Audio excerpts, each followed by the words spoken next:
টুপি ফিরে পেলেন ওয়ার্নার, কিন্তু রহস্যভেদ হলো না। ব্যাগ পাওয়া গেল হোটেলেই। অবশেষে টুপি ফেরত পেলেন ডেভিড ওয়ার্নার। অস্ট্রেলিয়ার ওপেনার জীবনের শেষ খেলতে নামার আগে অস্ট্রেলিয়ায় ব্যাগ এবং গ্রিন টুপিটি হারিয়ে ফেলেছিলেন। তা খুঁজে দেওয়ার আবেদন করে সমাজ মাধ্যমে ভিডিও পোস্ট করেছিলেন ওয়ার্নার। শেষ পর্যন্ত সেই টুপি খুঁজে পাওয়া গেল, কিন্তু ব্যাগ কীভাবে তা হারিয়েছিল তা এখনও স্পষ্টভাবে জানা যায়নি। পাকিস্তানের বিরুদ্ধে সিডনিতে টেস্ট খেলছে অস্ট্রেলিয়া। সেই টেস্টের আগে টুপি হারিয়ে যাওয়ার কথা জানিয়েছিলেন ওয়ার্নার। মেলবোর্ন থেকে সিডনি যাওয়ার পথে তার ব্যাগ কেউ নিয়ে গিয়েছে বলে অভিযোগ করেছিলেন তিনি। সেই ব্যাগের মধ্যেই ছিল ব্যাগি গ্রিন টুপি।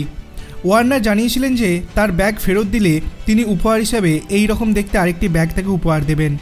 শেষ পর্যন্ত ব্যাগ এবং টুপি ফেরত পেলেন ওয়ার্নার। ব্যাগ পাওয়া গিয়েছে হোটেল থেকেই। ক্রিকেট অস্ট্রেলিয়ার তরফে বলা হয়েছে, ব্যাগ কিভাবে কোথায় গিয়েছে তা আমরা জানি না। প্রচুর সিসিটিভি ফুটেজ দেখা হয়েছে। অনেকে অনেকভাবে খোঁজার চেষ্টা করছে, কিন্তু কিছুতেই খুঁজে পাওয়া যাচ্ছিল না। ওয়ার্নার টুপি পেয়ে আপ্লুত।